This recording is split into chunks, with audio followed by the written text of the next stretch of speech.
A state agency calling out the city for not using up-to-date information when it writes tickets. It came up when we told them about a Long Island man who says the process of fighting a ticket really just turned into a nightmare. Investigative reporter Tim McNicholas found the chances of winning are already slim. Hector Colon doesn't often venture into New York City. I'll forward you an email with the information, okay? He's a maintenance supervisor for a gated community on Long Island, about 40 miles from the city limits. I live all the way in Ronkonkoma. So imagine his surprise when he got a New York City parking ticket in the mail last spring.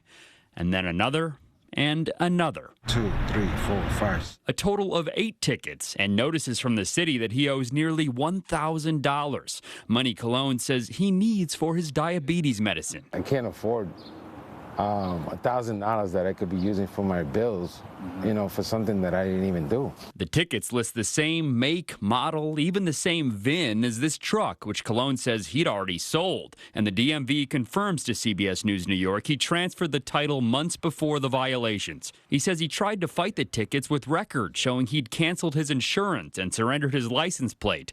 But an administrative judge for the city's finance department still found him guilty. They basically said that it was insufficient evidence. The New York State DMV says the city's finance department has access to real-time DMV registration data. But the DMV says it has repeatedly brought ticket complaints to the city's attention that show the finance department is not always using that information. A DMV spokesperson said, quote, "We would defer to them as to why they are not using up-to-date records to issue citations to New Yorkers."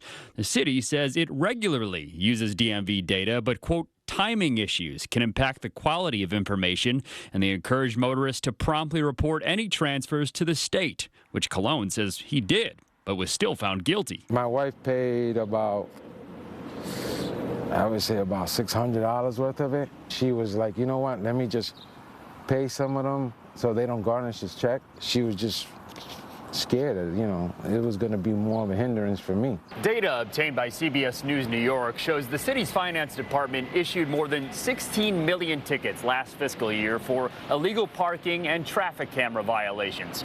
Most people don't fight the tickets, but of the people who did, about 457,000 got dismissed due to a not guilty decision.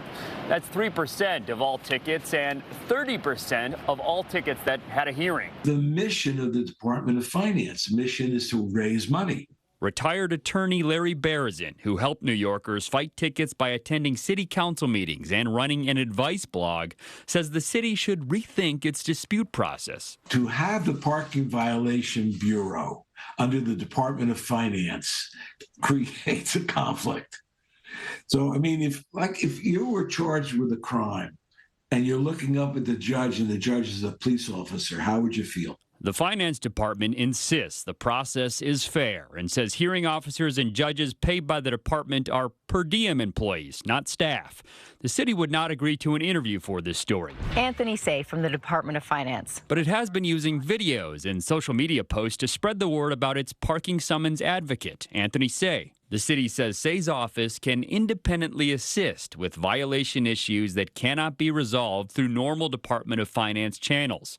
And when we reached out to the department on Colon's behalf, they connected him with Say. He says, he's going to submit all the tickets, even the ones that I paid, and they should, once it's dismissed, I should receive a refund. That's great. I can't thank you enough because I was actually, losing it. Still not exactly clear to Colon why his initial dispute didn't work, and the city won't comment on his case. He'd initially argued he likely got the tickets because one of his plates had been stolen when he still had the truck. Colon says the parking summons advocate said it may have actually been because he didn't remove his registration sticker. But again, Christine, he'd already transferred that title well before the violations. So right now he just waits. He waits, and we're going to check back in and see how this is all going for him. I can sense his frustration, Tim. All right, thank you. And if you have a story that you'd like Tim and our team to investigate, scan the QR code there on your screen.